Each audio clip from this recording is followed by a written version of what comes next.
अतः तृतीयोऽध्यायः। अब यहां से श्रीमद् देवी भागवत शुरू होते हैं।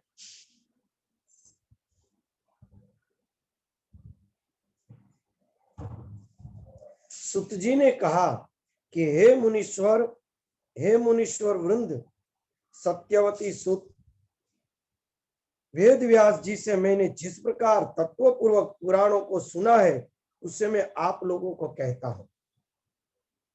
हमारे ऋषिगण कितने तीव्र बुद्धिशाली थे, साहित्य के कितने ज्ञाता थे, उसका यहाँ पे एक श्लोक जो है वो दिखाई देता है।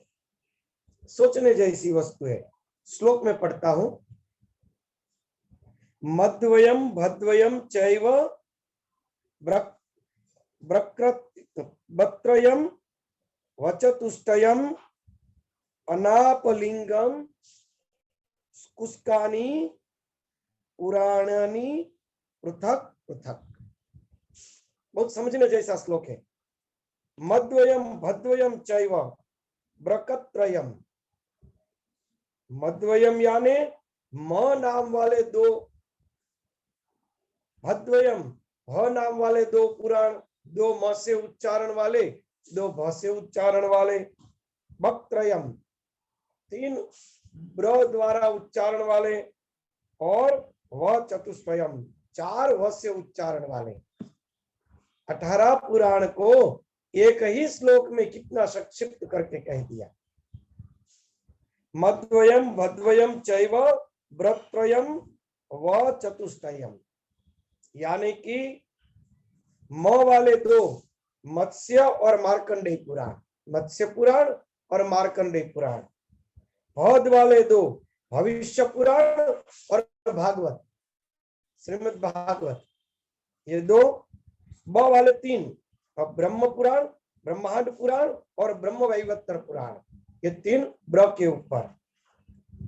और चार व वाले, व चतुष्टयम, वामन पुराण, विष्णु पुराण, वायु पुराण और वराह पुराण। कितनी तीव्र बुद्धि से काम लिया। मद्वयम भद्वयम चैव ब्रत्रयम व चतुष्टयम। फिर आगे क्या कहा? अनापलिंग कुस्कानी, ये शब्द समझने चाहिए। अनापलिंग, अनाप यानी अ वाला एक, ना वाला एक, प वाला एक और लिंग, लिंग पुराण यानी लिंग। तो उसके अंदर अ यानी अग्नि पुराण, ना यानी नारद पुराण, फिर प यानी पद्म पुराण, और लिंग यानी लिंग पुराण, और ग यानी गरुड़ पुराण। अनापलिंग यानी कि अग्नि पुराण, नारद पुराण, पद्म पुराण, लिंग पुराण और गरुड़ पुराण।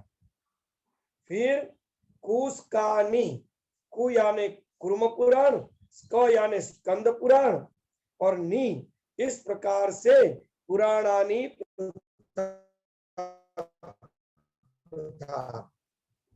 कितनी तीव्र बुद्धि से श्लोक लिखा। 18 पुराण को उन्होंने एक श्लोक में समाहित कर दिया, सबके आगे के श्लोक लिख के। और फिर भी जो तीक्ष्ण बुद्धि वाला है वो ये समझ लेगा कि क्या कहना चाहते हैं।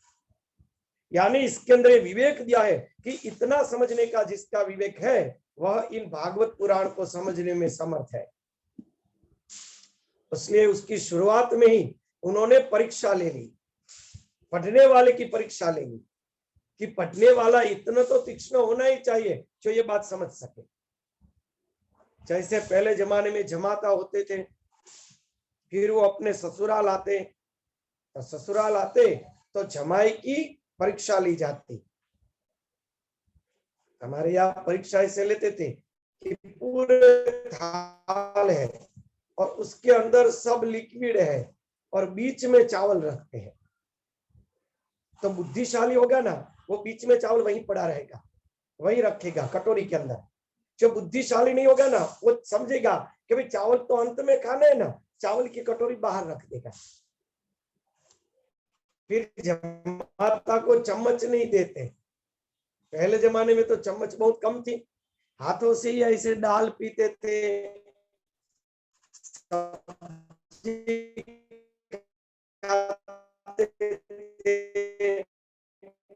हाथों से ही ऐसे लेता। तो चावल साथ में जो है वो चावल के अंदर हाथ हिलाएगा तो अपना हाथ जो है साफ हो जाएगा, चावल हाथ सफाई के लिए रखते थे, बुद्धि ऐसे लगाते थे। तो पहले के जमाने में लोग क्या करते थे, सामने वाले का विवेक कैसा है उसको चीज परोस के उसमें से विवेक लेते थे कि वो क्या कर रहा है, उसमें से पता चलेगा कि उसका विवेक कितना है। बहुत सी चीजों के अंदर उसकी परीक्षाएं लिया जाती थी वाले के लिए, यहाँ पे प्रथम उसकी परीक्षा ली गई कि ये श्लोक अगर वो उकेल सकता है तो समझ लो कि वो पूरा का पूरा देवी भागवत का रहस्य प्राप्त कर सकेगा। अगर इसी श्लोक के अटक गया तो देवी भागवत का मूल सार्थ वो नहीं ले सकेगा।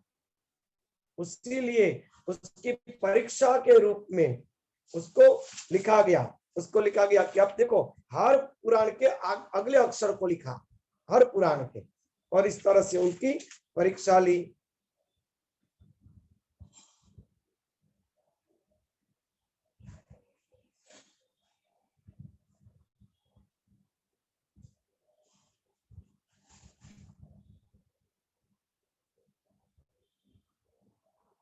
इसके अंदर हर पुराणों की संख्या दी गई है कि किस पुराण में कितने मंत्र है। आप आगे देखो तो श्रीमद् भागवत की शुरुआत में श्रीमद् भागवत के कितने मंत्र है और कितने अध्याय वो दिए गए। अभी जो हम लोगों ने पढ़ा था देवी भागवत में भी आ गया कि इतने अध्याय और इतने इसके अंदर विभाग है, इतने मंत्र है। तो यानी कि पूरी देवी भागवत संपन्न होने के बाद उसके आगे की ओर बाद में वो मंत्र लिखा जाता है। क्यों लिखा जाता है? वो एक सोचने का विज्ञान है ताकि इन शास्त्रों को कोई क्षेपक न बना दे, कोई अंदर कोई अपने मन की बात घुसा के रख न दे, इसलिए उसका विवरण लिखा जाता है कि भाई कोई व्यक्ति खोलेगा, पहले जमाने में तो हाथों से लिखा हुआ था, कोई पत्ते फट गए, कोई क्षीण हो गए, कुछ भी हुआ तो पता चलेगा पढ़ते समय कि अरे इसके अंदर तो 50 अध्याय है, इसमें तो हमें केवल 30 अध्याय मिल रहे, यानी कि 20 अध्याय कहीं गुम हो गए, या तो 50 है तो ये 54 है, तो ये 4 अध्याय कहाँ से आ गए? उसके अंदर 18,000 श्लोक है तो इसमें तो 20,000 श्लोक है, या तो 18,003 श्लोक है, ये 3 श्लोक कहाँ से आ गए? तो इस प्रकार से कितने बुद्धिशाली थे कि शास्त्र का पूरा आगे विवरण दिया जाता। आप देखो हर प्रकार के पुराणों के यहाँ पे श्लोक दिए गए हैं कि कोई भी पुराण में कोई क्षति आ गई तो उसको देवी पुराण के अंदर से दूसरे पुराणों के श्लोक, दूसरे पुराणों का विवरण स्वाभाविक मिल जाएगा, स्वाभाविक मिलेगा। तो क्या होगा, तो दूसरे के अंदर कोई भी गड़बड़ है तो इसके साथ मैच करके तुरंत ही वो प्राप्त कर लेंगे। ये विवेक दिया जाता था। हमारे लिखने वाले जो विद्वान थे वो कितने बुद्धिशाली थे उस जमाने में, सब प्रकार की व्यवस्था करके वो शास्त्र की रचना करते थे। इसमें लिखा है, इसमें आदि के मत्स्य पुराण में 14,000,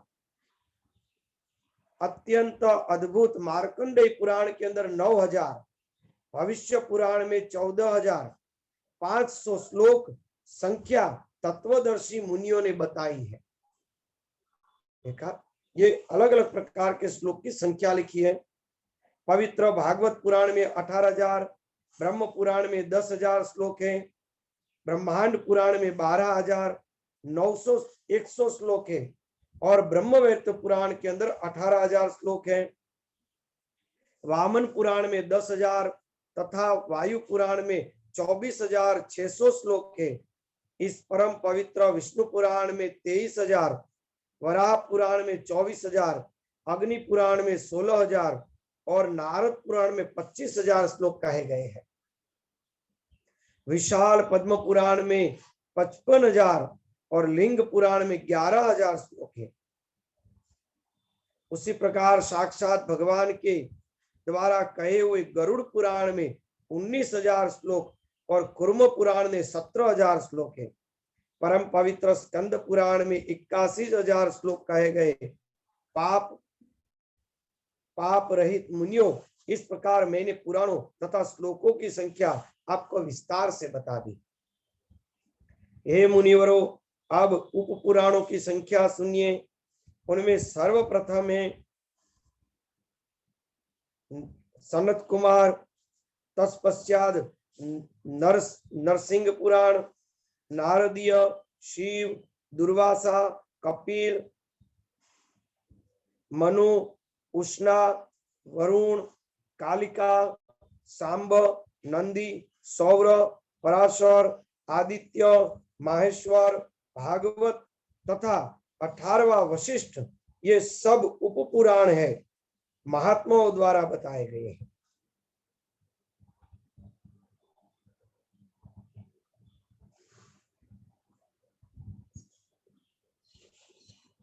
एक सोचने जैसी बात है, यहाँ पे प्रश्न आप लोगों के अंदर उठना चाहिए।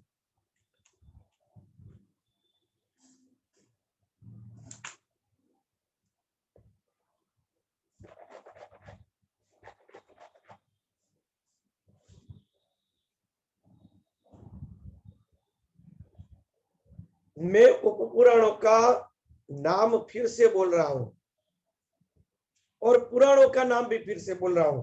आप दोनों नाम शांति से चिंतन कीजिए। यहाँ एक प्रश्न उठना चाहिए आप लोगों के अंदर। फिर से सुनिए, उप पुराण सुनेंगे आप।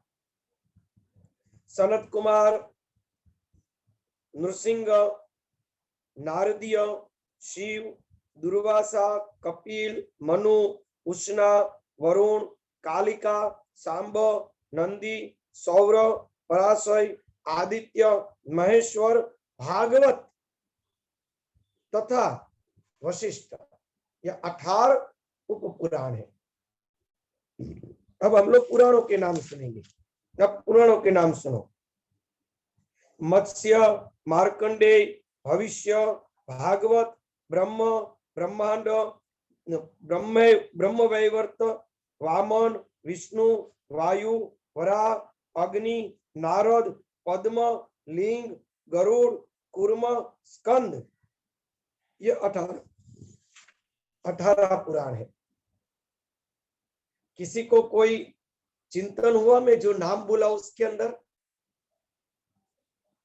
उप पुराण में भी 2 नाम आते हैं, एक नारद और एक भागवत, और मूल पुराण में भी 2 नाम आते हैं, नारद और भागवत। चिंतन करने जैसी यहाँ पे बात आती है। ये शास्त्र में नहीं लिखा, हम लोगों को चिंतन करना पड़ेगा। मैं फिर से बोलता हूं, पुराण को सुनिएगा। मत्स्य, मार्कंडेय, भविष्य, भागवत, यहाँ पे भागवत आया। ब्रह्म, ब्रह्मांड और ब्रह्म वैवर्त, वामन, विष्णु, वायु और वराह, अग्नि और नारद, नारद पुराण है बराबर। पद्म, लिंग, गरुड़, कूर्म और स्कंद पुराण। तो उप पुराण के अंदर सनत कुमार, नृसिंह, नारदीय, देखा नारद का नाम यहाँ भी आया, नारदीय, शिव, दुर्वासा, कपिल, मनु, उष्णा, वरुण,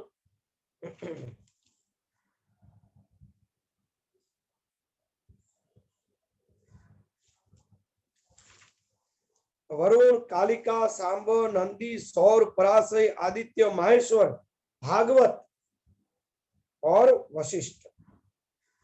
इसके अंदर श्लोक के रूप में भी दिया है, माहेश्वरम भागवतम वशिष्ठम च सविस्तरम। भागवत शब्द 2 जगह भागवत आया, 2 जगह नारद जी आया।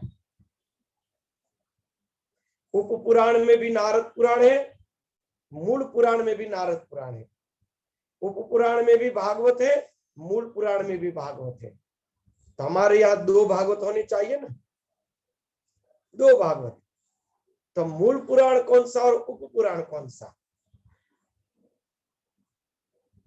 उप पुराण कौन सा? और ये 2 हमारे यहाँ सोचने जैसे है।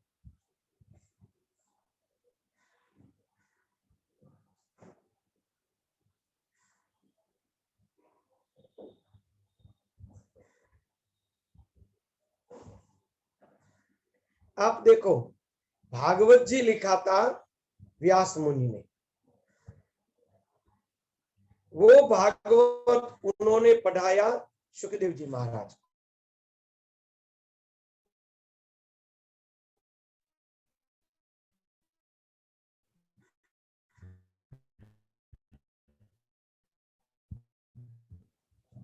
बराबर।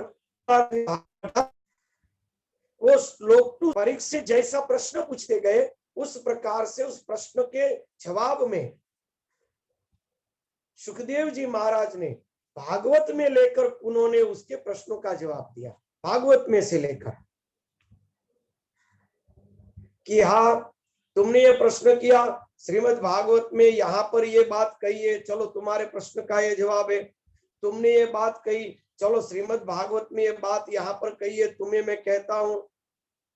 प्रश्नों के जवाब के आधार पर मूल श्रीमद् भागवत में से लेकर सुखदेव जी महाराज ने परीक्षित को बताया।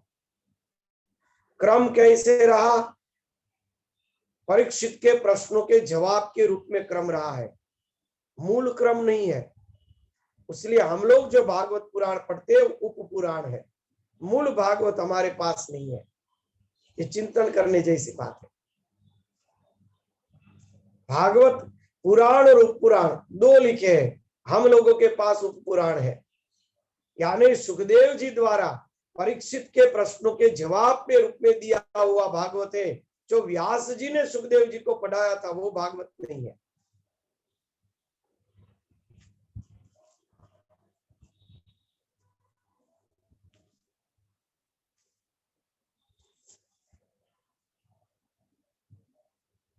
सत्यवती तनय व्यास जी ने 18 पुराणों की रचना करने के बाद उन्हीं विषयों से विस्तार पूर्वक उस अतुलनीय महाभारत का प्रणयन किया, यानी कि प्रादुर्भाव किया।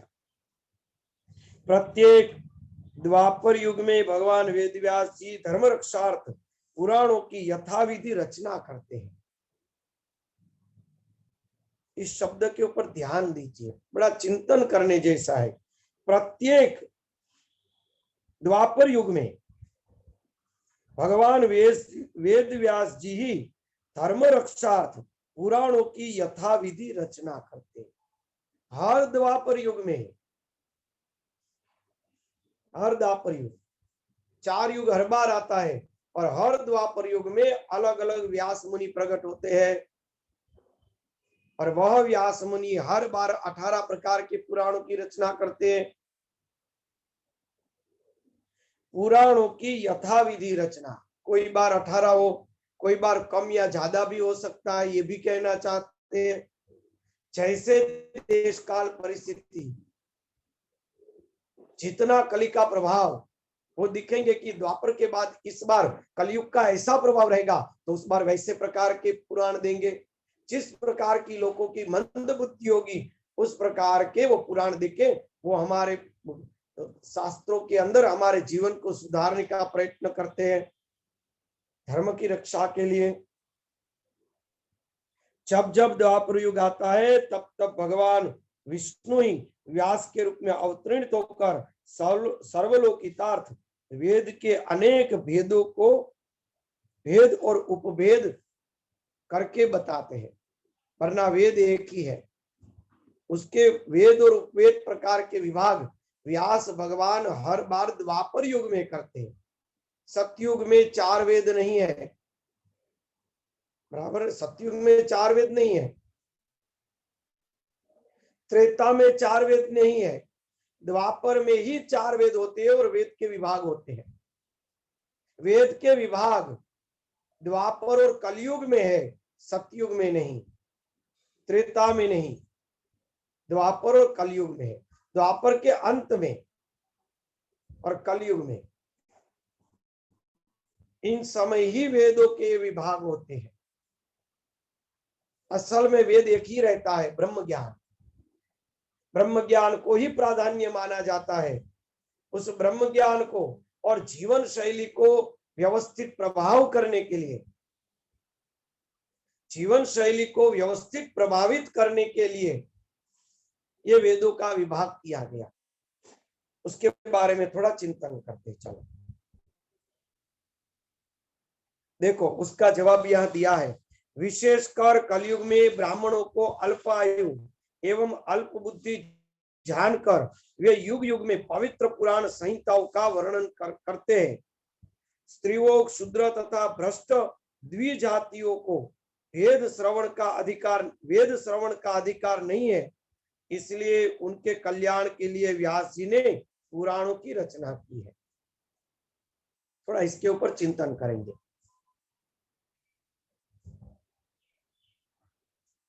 वेद को 4 स्वरूप में क्यों विभाजित किया गया और उसके अंदर उपवेद, धनुर्वेद, आयुर्वेद, अलग अलग प्रकार के वेदों की रचना की गई, ये क्यों किया गया?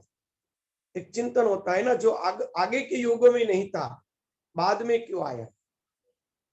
आगे के युगों में लोगों का जीवन तंदुरुस्त था क्योंकि सत्य से जीते थे, पवित्रता से जीते थे, खान पान रहन सहन शास्त्रीय विधान से ही थी, इसलिए उसको वेद अध्ययन की जरूरत नहीं थी। उसका जीवन ही एक वेद था, जीवन की शैली एक पद्धति सर थी। बाद में धीमे धीमे मनुष्यत्व भ्रष्ट होता गया, बुद्धि भ्रष्ट होती गई। द्वापर के अंत तक में व्यक्ति अत्यंत चलित हो गया, भ्रष्ट हो गया।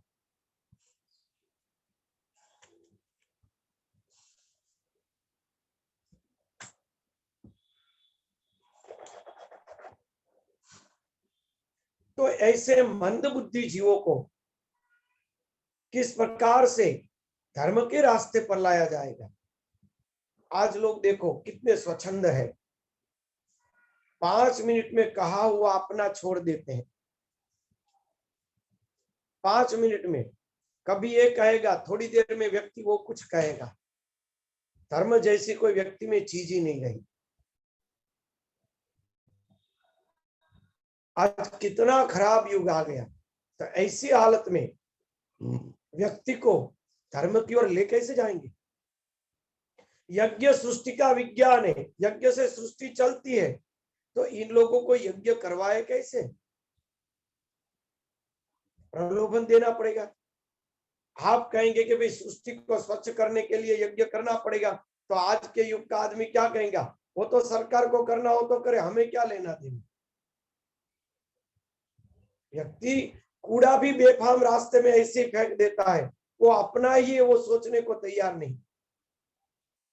जितना हम रास्ता बिगाड़ेंगे, जितना कूड़ा डालेंगे, उतने सफाई के आदमी रखने पड़ेंगे, उतना हमारा ही पैसा जाएगा सरकार के अंदर। वो व्यक्ति सोचने को ही तैयार नहीं, लंबी अक्ल ही नहीं है। ऐसी हालत में उन व्यक्ति के द्वारा यज्ञ कैसे करवाए, धर्म कैसे करवाए? उस व्यक्ति को कैसे कहीं भी तू अकेला अपने लिए तू सोचता रहेगा, अपने लिए कमाता रहेगा, तो समाज का क्या होगा? समाज के लिए तू बाहर सबके लिए अपनी संपत्ति को बांट, क्योंकि ये तो समाज की संपत्ति है, तो वो कैसे करेगा? तो फिर शास्त्रों में लिखा पड़ेगा, अगर उन्होंने धर्मशाला बनवाई तो स्वर्ग में 1000 वर्ष तक सुख भोगेगा। तो व्यक्ति क्या करेगा? अरे 1000 वर्ष स्वर्ग में सुख मिलेगा, चलो धर्मशाला बनवा लेते हैं। जो व्यक्ति कुआं खुदवाएगा वो चंद्रलोक में 50,000 वर्ष तक वो राज करेगा। तो व्यक्ति क्या करेगा? चलो 50,000 वर्ष तक चंद्रलोक मिल रहा है, एक कुआं खुदवाने में क्या दिक्कत है? व्यक्ति कुआं खुदवाएगा। बराबर है ना? प्रलोभन देकर, वेदों के अंदर प्रलोभन देकर व्यक्ति को खींचा गया धर्म कार्य के लिए, ताकि प्रलोभन के कारण भी वो कुआं खुदवाएगा, वाव बनवाएगा, वो धर्मशाला बनवाएगा, मंदिर बनवाएगा, दवाखाना अस्पताल बनवाएगा, वो बच्चों को पढ़ाई के लिए स्कूलें बनवाएगा। वो उस प्रलोभन से भी काम तो करेगा। होमात्म यज्ञ बड़े बड़े करेंगे, जिसके अंदर अनेक प्रकार की औषधियों का आहुति दी जाएगी, वायुमंडल पवित्र हो जाएगा। इस प्रकार से प्रलोभन दिया जाता है। जिस प्रकार से अभी के युग में अभी के युग में क्या करेंगे? मोदी सरकार ने क्या किया कि मोदी सरकार ने किया, वे पेट्रोल के भाव बहुत बढ़ा दिए ताकि व्यक्ति सोचना चालू कर दे कि हमें पेट्रोल नहीं चाहिए, हमें इलेक्ट्रिक से या तो सूर्य प्रकाश से, सोलर से हमें काम लेना है। व्यक्ति सोचने में मजबूर होगा ना, वरना ये अक्ल वगैरह की जो प्रजा है जिनमें लंबी अक्ल ही नहीं है, वो क्या करेगी? उसको कहेंगे कि आप सोलर का लो, ये लो, वो लो, तो ऐसे तो सीधा लेने को तैयार नहीं है। क्या करेंगे? एक वस्तु के अंदर उसको परेशान करेंगे तो दूसरी वस्तु पकड़ने का प्रयत्न करेगा। उस प्रकार से वेदों के अंदर भय दिखाया गया, प्रलोभन दिखाया गया, अलग अलग प्रकार के विधि विधान बनाए गए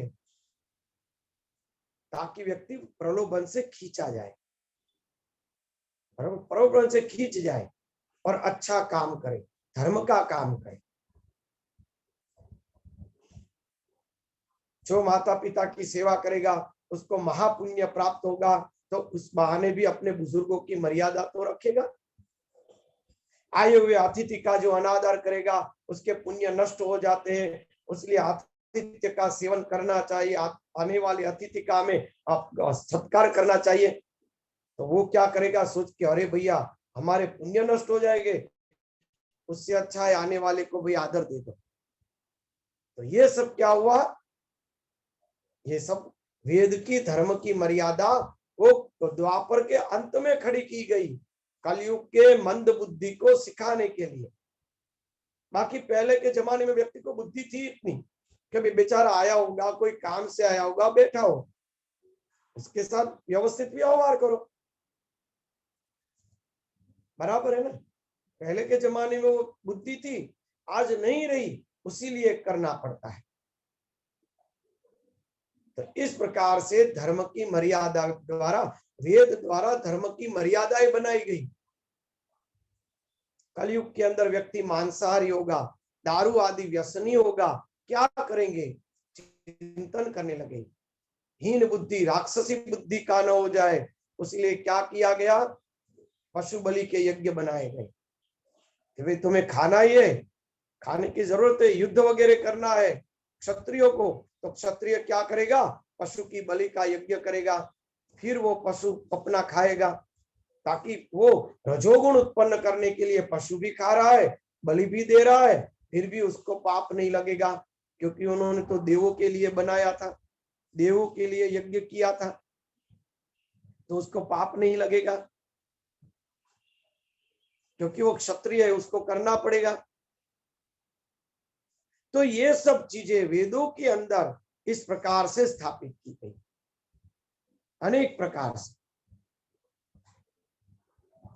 कितने तीक्ष्ण बुद्धिशाली हमारे ऋषिगण थे।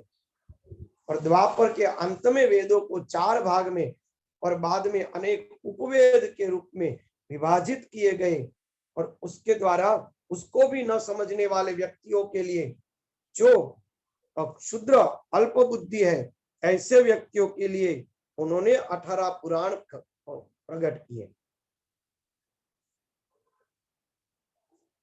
18 पुराणों के द्वारा भी यही वेदों का ज्ञान पुराणों के अंदर व्यवस्थित स्थापित किया, ताकि व्यक्ति कहानियों के द्वारा भी कुछ समझ सके। अल्प बुद्धि जीवों को कहानियों के द्वारा सिखाया गया।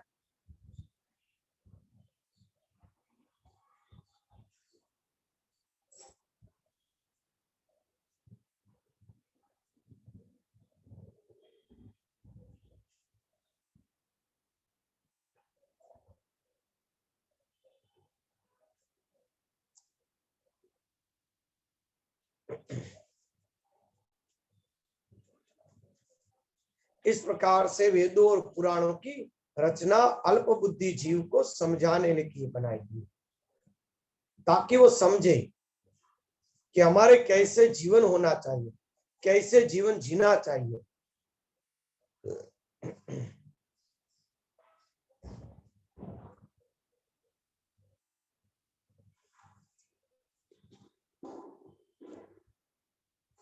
चलो, कोई प्रश्न हो तो पूछ सकते हैं।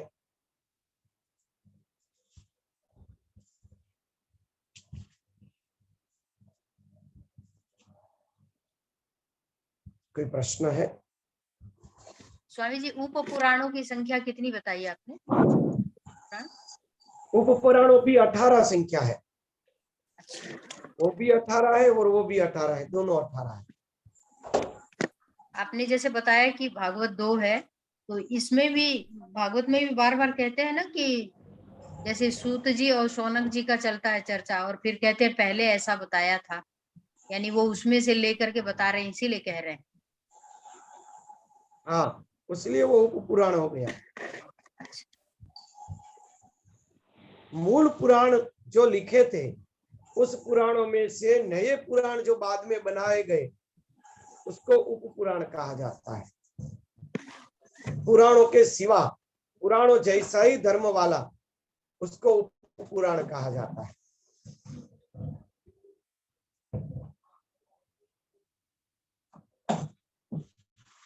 चलो आज यहाँ पे स्वामी जी, हाँ, स्वामी जी मेरा प्रश्न ये था कि जिस दिन ग्रहण है, अमावस्या के दिन आदित्य पाठ सुबह कर सकते हैं? नहीं, मैं समझा नहीं। अमावस्या के दिन ग्रहण है ना, 25 तारीख को, उस हाँ, दिन उस दिन क्या नहीं, आदित्य पाठ रोज वो एकम से कर रहे हैं, जो वो कर सकते हैं? नहीं, नियम से कर रहे हैं। आदित्य स्तोत्र कर सकते, कोई पुस्तक छू सकते सुबह हैं। को करना है ना। हाँ, दीपक जला के पुस्तक से करते हैं, तो वो दीपक जला के पुस्तक से कर सकते हैं। अर्घ देते हैं ना। टावर में कोई प्रॉब्लम है, आप कर सकते हैं। आपके टावर में प्रॉब्लम है, ऐसा है तो आप मुझे फोन करके बात कर सकते हैं। टावर में कुछ प्रॉब्लम है ना। ठीक है, टुकड़े आ रहे हैं, या तो मेरे टावर में प्रॉब्लम है। जी, आपकी तरफ से आज थोड़ा सा दिक्कत है। जी, आ रही है आवाज। मेरा कमरा बंद है ना। ओह, मेरा कमरा खोलना था। मेरा कमरा बंद है ना, उसीलिए तो दिक्कत होगी। वो पूछ रही है कि ग्रहण के तो दिन, वो पूछ रही स्वामी जी, ग्रहण के दिन आदित्य हृदय स्तोत्र का पाठ जो वो दीपक जला के करती हैं, वो कर सकती हैं क्या? अर्घ देती? हाँ कर सकते हैं, हाँ कर सकते हैं, उसमें कोई दिक्कत नहीं है। क्योंकि ग्रहण तो शाम को 4:30 से 6:30 बजे है। अगर सुबह का ग्रहण होता तो हमें नहीं करना चाहिए। शाम का ग्रहण है, इसीलिए कोई दिक्कत नहीं है, कर सकते हैं। ठीक है सर। वो कमरे का दरवाजा बंद था, उसीलिए। चलो अभी स्वामी जी समाप्त करते हैं यहाँ पर। करते हैं क्या? स्वामी जी